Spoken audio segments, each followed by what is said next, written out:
زمین پر اترنے سے فزیکلی اترتے ہیں زمین پہ، یہ بات ہو رہی ہے یا کوئی اور اشارہ ہے جو ہمیں دیا جا رہا ہے؟ نہ صرف اترنے کی بات ہو رہی ہے بلکہ ان کی اشکال بھی بیان کی ہیں کہ جب حضرت لوط علیہ السلام پر آئے تھے فرشتے بتانے تو ایک لڑکوں کی شکل میں تھے، ٹھیک، نوخیز ینگ لڑکوں کی شکل میں، ینگ لڑکوں کی شکل میں آئے تھے۔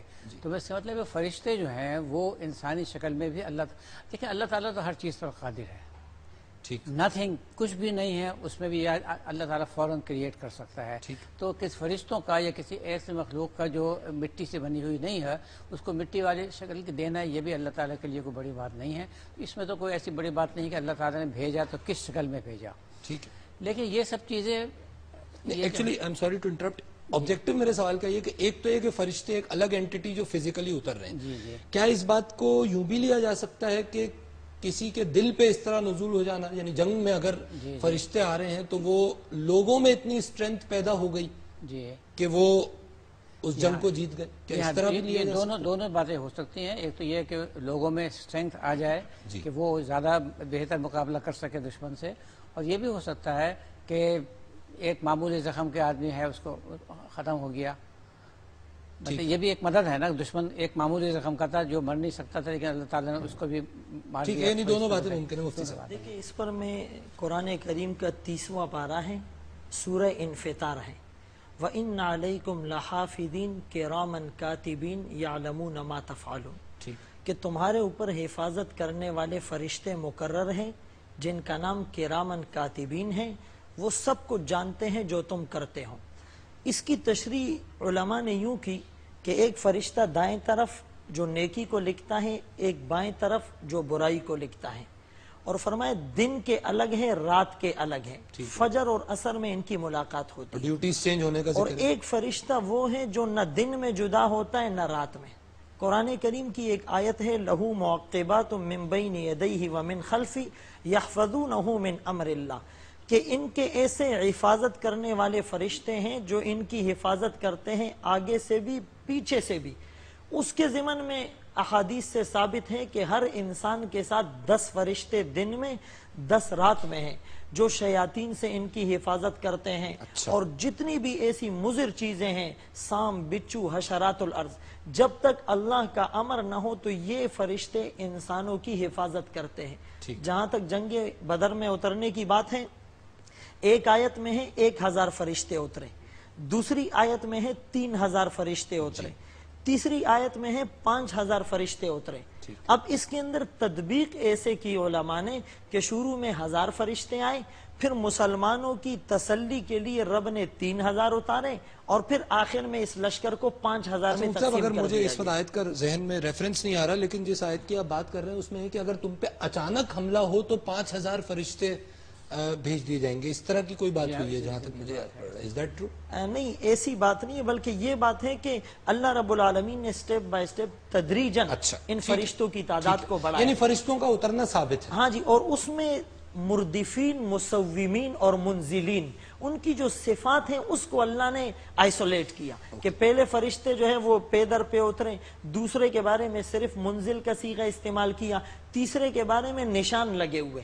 بعض روایات میں آتا ہے کہ انہوں نے امامے بھی باندھے ہوئے تھے، سفید امامے باندھے ہوئے تھے، اور بالکل وہ اپنی شکل میں تھے، اور فرشتہ کسی بھی شکل میں متشکل ہو سکتا ہے۔ 65 کی وار میں بھی ویسے یہ بڑی، اگر عاصم صاحب آپ کچھ بتانا چاہیں، 65 کی وار میں بھی کہا جاتا ہے کہ جو پاکستان انڈیا کی ہوئی تھی کہ اس میں بھی فرشتوں کا ایک رول بہت سی کتابوں میں نے پڑھا۔ اصل میں یہ بات مطلب جنگ بدر پہ تو کوئی وہ نہیں ہے کیونکہ ماشاءاللہ قرآن نے اس کو اتھینٹیکیٹ کر دیا ہے، اور میں 65 کی وار سے پہلے ایک بات اور بتانا چاہتا ہوں کہ اگر آپ انہی آیات کے اندر ایک تذکرہ یہ بھی ہے کہ کفار کے اوپر ایک کیفیت بھی طاری کر دی گئی تھی جس میں انہیں جو نارمل مسلمان تھے جن کی تعداد 313 تھی وہ ڈبل یا ٹرپل نظر آ رہی تھی، اور مسلمانوں پر بھی کیفیت طاری کر دی گئی تھی جنگ شروع ہونے سے پہلے تھوڑی دیر کے لیے ایک جھپکا سا جو نیند کا آتا ہے وہ ان کے اوپر آ گیا تھا، جس کی جب وہ اس سے نکلے تو ان کے اندر وہ جوش اور وہ ولولہ، وہ ہمت دوبارہ پیدا ہو گئی تھی۔ تو یہ اور یہ تیسری ہیلپ جو تھی، فائنل ہیلپ جو آپ نے جیسے فرمایا فرشتوں کے اترنے کی صورت میں، یہ بالکل فزیکل تھی۔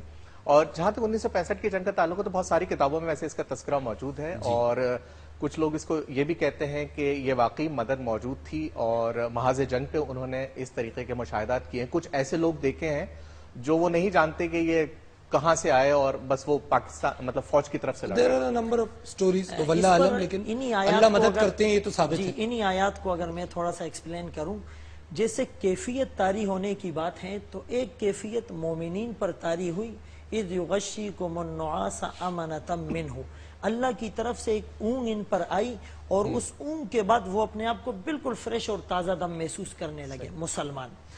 دوسرا جو منظر تھا, اللہ نے مسلمانوں کو کفار کی نظر میں کم بتلایا اور کافروں کو مسلمانوں کی نظر میں بھی کم بتلایا. اللہ نے کفار کی تعداد مسلمانوں کے مقابلے میں ان کی آنکھوں میں خیال اور تخیل میں کم اس لیے بتلائی کہ اگر کفار کی تعداد زیادہ ہوتی تو لفشل تم ہمت ہار جاتے اور تم تھوڑا سا پریشان ہو جاتے کہ وہ ہم سے 3 گنا زیادہ ہیں. سوال یہ پیدا ہوتا ہے کہ پھر مسلمانوں کو ان کی نظروں میں کیوں کم دکھلایا گیا؟ اس کا جواب علماء نے یہ لکھا کہ اگر اللہ کافروں کی نظر خیال میں مسلمانوں کی تعداد زیادہ بتلاتے اور کافر جنگ ہار جاتے تو ان کا ذہن اس طرف جاتا کہ ہم جو جنگ ہارے ہیں اس لیے کہ ہماری تعداد کم تھی, ان کی زیادہ تھی, تو اللہ کی ربوبیت اور اللہ تعالیٰ کی عظمت اور قدرت کی طرف ذہن نہیں جاتا. تو اس لیے اللہ تعالیٰ نے مسلمانوں کو بھی ان کی نظر میں کم بتلایا کہ واقعی ان کے ساتھ کوئی مدد کرنے والی ذات موجود ہے. اور ایک فائنل ایک موقع پہ آخری مراحل پہ جب جنگ بالکل شروع ہونے والی ہوتی ہے تو یہ بھی امکان تھا کہ وہ کم تعداد اس لیے دکھائی گئی تاکہ وہ اور زیادہ وہ کریں کہ یہ تو کچھ بھی نہیں ہے, ہم ان پہ اوپر تو آرام سے حاوی ہو جائیں. اچھا, اگر ہم اب آج کے دور میں تھوڑا سا آنا چاہیں, کچھ ماڈرن سٹڈیز بھی ہیں فرشتوں کے حوالے سے, اس پہ بھی ہم بات کرنا چاہیں گے, لیکن ٹو سٹارٹ وتھ, کیا آج بھی یہ کیفیت ہو سکتی ہے کہ فرشتے مدد پہ اتر آئیں؟ جیسے 65 کی وار تو ایک ایگزامپل تھی, اور ضروری نہیں ہے کہ جنگ ہی ہو رہی ہو, جس طرح آپ نے کہا وہ جو آپ نے آیت کوٹ کی کہ جس میں 10 فرشتوں کا آپ نے بتایا کہ آگے پیچھے ہیں, حفاظت کرنے. کیا ہر شخص کے آگے پیچھے ارسپیکٹو کہ وہ مسلمان ہے یا نہیں ہے, ہر انسان کی بات ہو رہی ہے, مسلمان کی بات ہو رہی ہے یا مومن کی بات ہو رہی ہے؟ دیکھیں, کچھ ڈیوٹیز تو ایبسولوٹ ہیں, وہ تو ہر انسان کے لیے کہ اللہ تعالیٰ انہیں جنات سے محفوظ رکھتے. جنات کی تعداد انسانوں کے مقابلے میں ڈبل ہے. ایک روایت میں آتا ہے کہ ایک انسان کا بچہ جب پیدا ہوتا ہے اس کے ساتھ 10 جنات کے بچے پیدا ہوتے ہیں. اگر یہ فرشتے تمہاری حفاظت کو نہ ہوتے تو یہ شریر جنات تمہیں اچک لیتے. تو انسانیت کے ناطے کچھ ڈیوٹیز تو سارے انسانوں کے لیے ہیں, اور کچھ خاص مومنین کے ساتھ جیسے تائید غیبی ہوتی ہیں. اقبال مرحوم کا ایک شعر بھی ہے کہ آج بھی مسلمان اپنے اندر اگر وہ ایمان پیدا کرے تو فرشتے قطار اندر قطار اتر سکتے ہیں. آج بھی ہو جو ابراہیم کا ایمان پیدا, آگ کر سکتی ہے انداز گلستہ پیدا. بالکل ایسا پوسیبل ہے. ناظرین, ہم نے اب تک فرشتوں پہ جتنی بات کی ہے تو ہم نے تاریخی, دینی دونوں حوالوں سے ڈسکس کیا.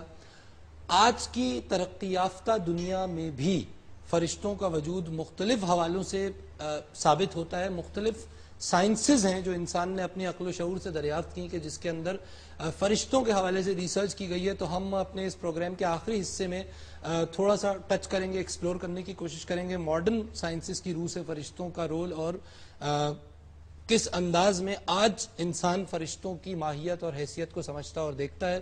ہمارے ساتھ ہی رہیے گا, ایک وقفہ لے کر حاضر ہوتا.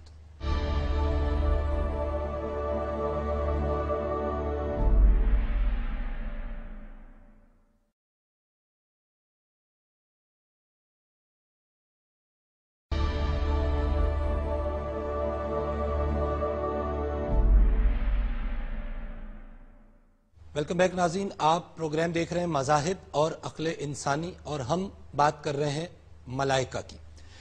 ناظرین, جو کچھ ہم نے ڈسکس کیا اس کی تاریخی اہمیت, اس کی دینی اہمیت اپنی جگہ پر موجود ہے, اور آج کی ترقی یافتہ دنیا میں بھی فرشتوں کا وجود ثابت ہے, اور فرشتوں کے حوالے سے سائنس اور ٹیکنالوجی کی مدد سے بھی ریسرچ ہو رہی ہے. میں آپ کے سامنے کچھ انفارمیشن دینا چاہوں گا. علم الملائکہ باقاعدہ ایک پیرا سائیکالوجی میں ایک شاخ کی شکل اختیار کر گئی ہے جس کو انگلش میں اینجیولوجی کہا جاتا ہے. فرشتے مختلف مقامات پر ظاہر ہوتے ہیں, اس کو اینجلو فینی کہا جاتا ہے. فرشتہ پرستی کا ایک رجحان بھی ہمیں مغرب میں بکثرت ملتا ہے, اس کو اینجلاٹری کہا جاتا ہے. اس کے علاوہ آرٹ میں, ادب میں,